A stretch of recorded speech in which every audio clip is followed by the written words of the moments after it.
Sunday afternoon. She went to the grocery store on Wednesdays. She met friends for brunch once a month, and some weekends, especially after long work shifts, she went out for a drink or two. Not to meet anyone, but simply to unwind. On the day everything happened, she followed her routine. She woke up early, got to work by 7 a.m., processed prescriptions, assisted patients, ate her lunch quietly at her desk, and left the clinic just after 5 p.m. She stopped by a small market to buy a few snacks, then went home, showered, and texted her friend Asia that she might stop by Westfield Tavern later. Nothing that happened during the day hinted at what was waiting for her in the early hours of the next morning. She dressed casually, did her makeup lightly, and took a rideshare to the bar around 9:45 p.m., planning nothing more than a simple night out. There was nothing unusual in the way she moved through the world that day. Nothing to suggest danger would find her before she made it home. The man who appears beside her in the footage, later identified as Dorian Clay, age 31, had already been at Westfield Tavern for nearly an hour before Talia arrived. He didn't stand out to most people there. He wore dark jeans, a black denim jacket, and a plain white t-shirt. Not a hoodie, not anything that would draw extra attention, but his behavior caught the bartender's eye long before anyone knew his name. He stayed near the back corner at first, drinking slowly, watching different groups as if waiting for the right moment to join someone. Cameras inside the bar showed him drifting from one end of the room to the other, stopping to make small talk, but never staying with any group long. His hands stayed in his pockets most of the night, except when he lifted his glass or rubbed his palms together. When Talia walked in with her coworker around 10 p.m., his eyes shifted toward them immediately. He approached them casually, making a comment about the song playing on the jukebox. The coworker laughed politely but didn't engage much. When she left early to take a phone call outside, Dorian stepped closer to Talia and continued the conversation. From the footage, their interaction looked relaxed, maybe friendly. Talia smiled, nodded, and occasionally looked around the room, unaware that he was watching her with more focus than she realized. He stayed close as she moved around the bar, talking about harmless topics while keeping an eye on the door and the people around them. As the night progressed, he never left her side for long. When she paid her tab close to midnight and headed toward the exit, he followed quietly behind her. She didn't seem alarmed or uncomfortable, just ready to go home after a long day. Their paths had crossed by chance, but his intentions were far clearer than hers. The final hours before the crime were uneventful, and that's what makes them so devastating in hindsight. Talia walked out of Westfield Tavern alone at first, pulling her jacket tight around her shoulders. The air was cool, and the parking lot was nearly empty. A streetlight flickered overhead, casting soft yellow light across the sidewalk. Cameras from a nearby laundromat recorded her adjusting her purse strap, then glancing back as Dorian walked out behind her. She waited for him to catch up, likely assuming their conversation was simply continuing on their way home. They spoke briefly on the sidewalk before turning onto 6th Avenue. Street cameras captured them walking side by side. She stepped ahead of him whenever she looked at her phone. He stayed slightly behind, slowing down whenever a car passed or a pedestrian approached. Nothing about the footage suggested a confrontation. They simply looked like two people ending their night walking toward the same direction. At the intersection near Davis Market, the overhead camera caught them pausing at the crosswalk. She brushed her hair behind her shoulder. He checked the street behind them again, scanning the empty road. By the time they reached Crescent Pines Apartments, Talia was still relaxed. She took out her key fob, pulled the door open, and stepped inside. From the outside view, it appeared to be a calm end to a normal Friday night. But the cameras inside the building captured something far different once the door closed behind them.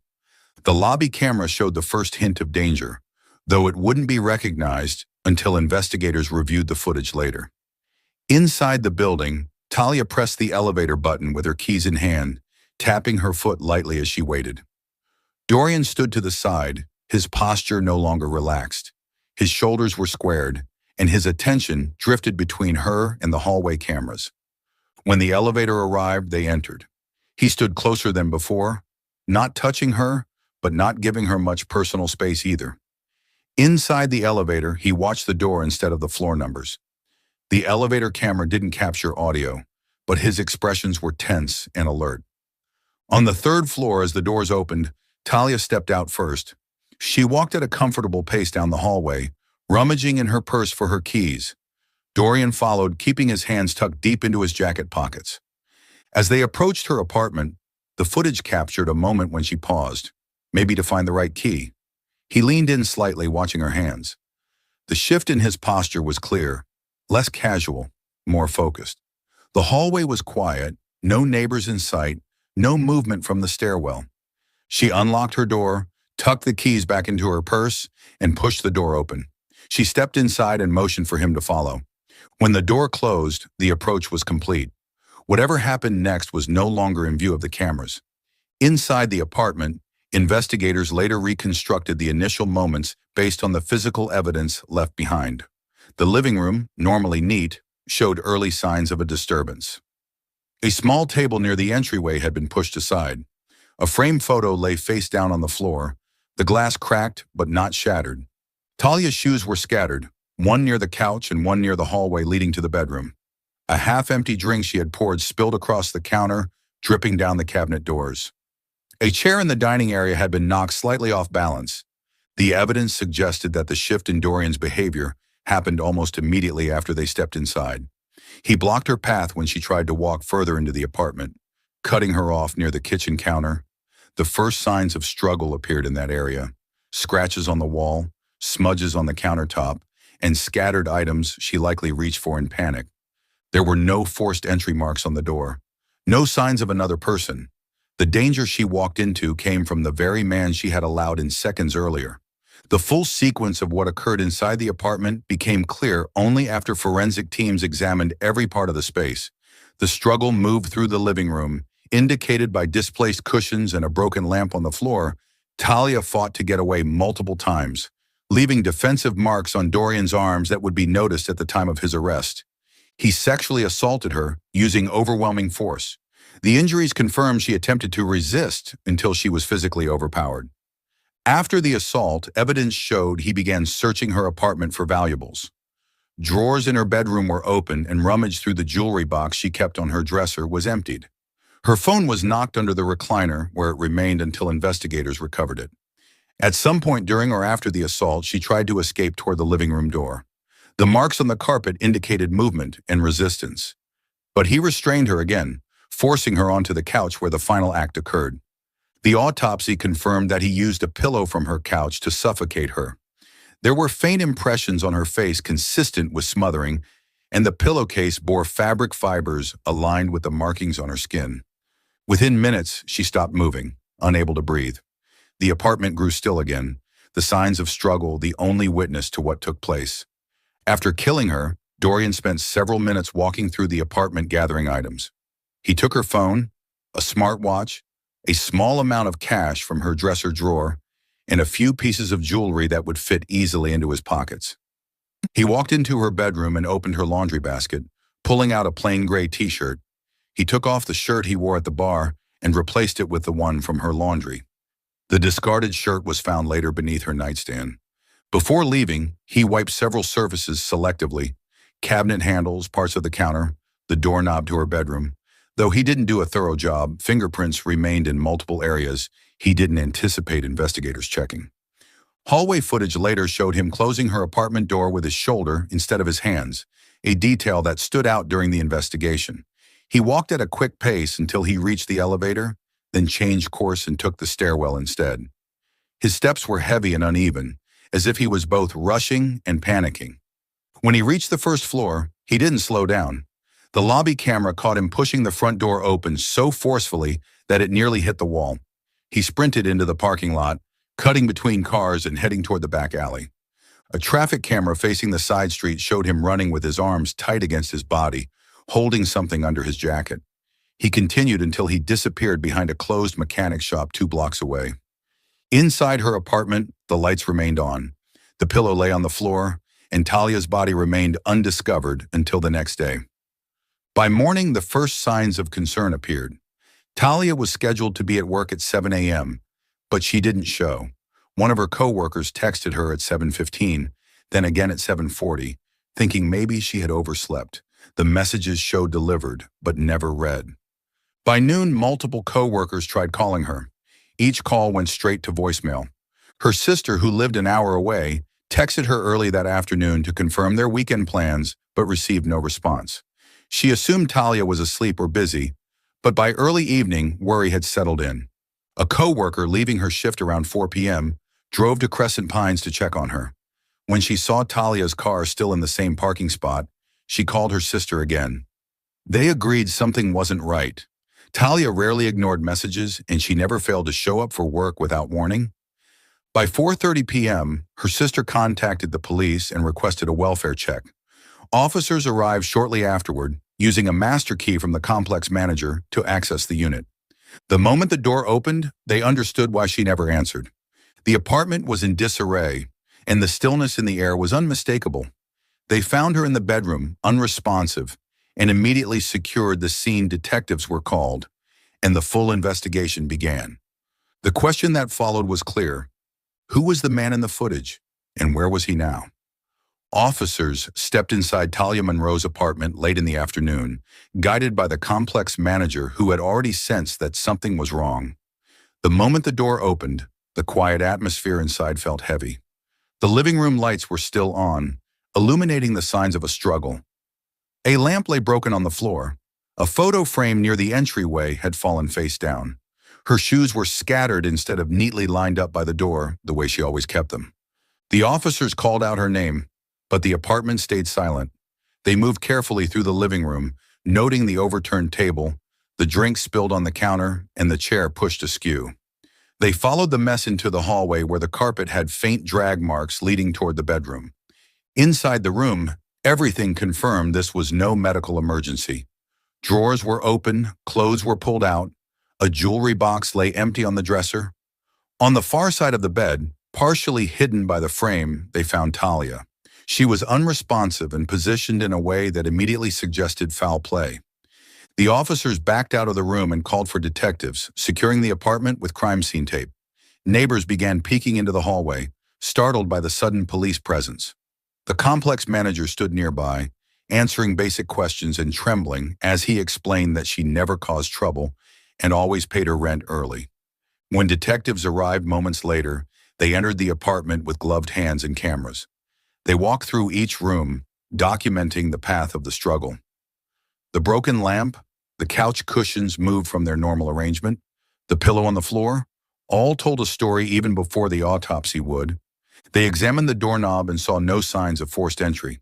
They opened the laundry basket and found men's clothing tucked between the items, including a dark shirt that didn't belong to Talia.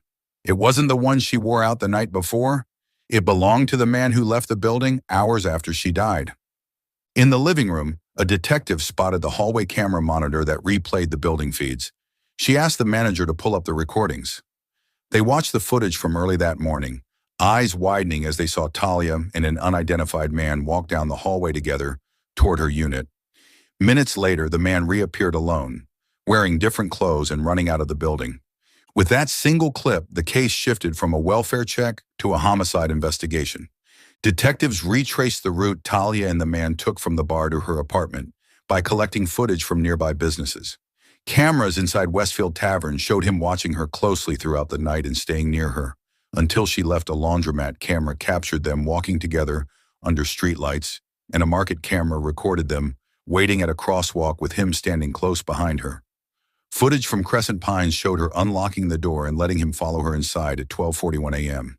Additional hallway and elevator clips confirmed their movements, and later showed him running out alone at 1:27 a.m., wearing different clothes. Detectives printed still images from the various angles, creating a clear timeline that became central to identifying him and tracking where he went next. Detectives began canvassing the neighborhood, showing the printed still images to businesses, security guards, and people who frequented the area. At the second store they visited, a small discount shop 2 blocks from the bar, the clerk recognized him instantly. He pointed at the photo and said he had seen the man several times that month.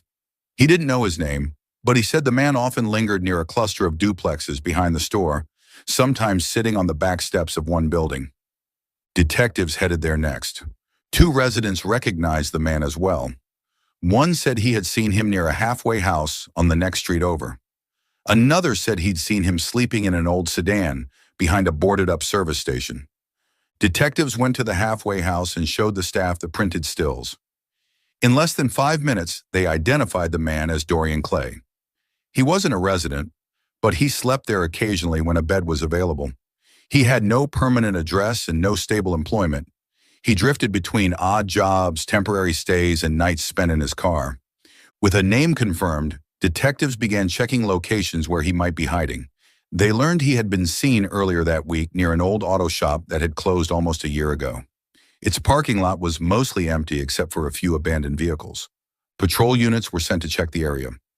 Hours after officers first entered Talia's apartment, they spotted him. Behind the old service station, officers found a dented green sedan with mismatched hubcaps. The driver's door was open, and someone was rummaging in the back seat. When he stepped out of the car, the officers saw the same face they'd been studying on camera footage all day. They approached him with caution, ordering him to show his hands. He hesitated, glancing toward the side of the building as if considering escape. Before he could run, 2 officers closed the distance and restrained him. Inside a plastic bag he carried, they found items later confirmed to belong to Talia: a smartwatch, a phone case, a chain necklace, and a few folded bills. When officers looked closer, they saw scratches along his arms and hands, consistent with someone defending themselves during an attack. He was arrested on the spot and transported to the station. While detectives prepared for interrogation, crime scene technicians began processing the items found in his possession. The arrest gave investigators what they needed. Now they had to prove that he was inside Talia's apartment, responsible for her injuries, and the last person who saw her alive. The evidence would make that clear in the next hours. The medical examiner conducted Talia's autopsy early the next morning. Examination confirmed that the cause of death was asphyxiation due to smothering, consistent with the pillow recovered from her living room floor. There were no stab wounds or gunshot injuries. Instead, there were bruises along her arms, wrists, and shoulders that indicated she had tried to resist. Her fingernails contained cellular material, later matched to Dorian's DNA. There were also signs of sexual assault. The evidence gathered provided a genetic match to the samples taken from Dorian after his arrest. These results were conclusive and left no room for doubt. Back at the apartment, forensic technicians dusted for fingerprints and collected fibers. They found Dorian's prints on the dresser drawers, confirming he had searched her belongings. More prints were found on the bedroom doorframe in the living room table. The shirt found in her laundry basket bore traces of sweat consistent with someone wearing it that night. Investigators also combed through Talia's phone records after recovering her phone from Dorian's bag. Her final messages, sent to a friend before she left the bar, contained nothing unusual, but the timestamp confirmed that she stopped replying well before her death. The estimated time of death aligned precisely with the period he was inside her apartment. Between the surveillance timeline, the fingerprints, the DNA results, and the stolen property, the case against him was airtight. Everything pointed to one conclusion: the man in the footage killed her. When detectives sat down to question Dorian, he avoided eye contact. He claimed he didn't know who Talia was and had never been inside her apartment. When they showed him the bar footage, he said they talked, but nothing happened. When detectives presented the hallway footage showing him entering her apartment with her, he changed his story again. He insisted she invited him and everything was consensual. Detectives pushed further, revealing the DNA and fingerprint evidence. He said he couldn't explain how it got there. When they mentioned the stolen items in his possession, he said she gave them to him, a claim that contradicted everything investigators had uncovered. As the questions continued, he stopped responding altogether. He crossed his arms, leaned back in the chair, and stared at the table without saying another word. The interrogation ended with no confession, but detectives didn't need one. The physical evidence was stronger than any explanation he could offer. His silence spoke volumes about his involvement. With the interview finished, the case moved to the district attorney's office for prosecution. The trial began months later in a Greenwood courtroom. Prosecutors presented the surveillance timeline, showing Dorian entering the building with Talia and running out alone less than an hour later. They presented the autopsy results confirming asphyxiation, the DNA evidence linking him to the sexual assault, and the stolen items recovered from his bag. The defense argued he panicked and fled because he was afraid of being accused of something he didn't do. They said the encounter was consensual and that he didn't mean for anything to happen. But they had no alternate explanation for the fingerprint evidence. the signs of struggle, or the injuries found on Talia's body. The jury deliberated for a short period before returning a guilty verdict on all major charges. He was convicted of first-degree murder, sexual assault, and robbery. The judge sentenced him to 45 years in state prison, with eligibility for parole only after serving 35 years. He was taken into custody without offering a statement or apology. His only request was for the officers to remove the cameras recording the sentencing. Thank you for watching. Subscribe, like, and share, and stay tuned for more stories.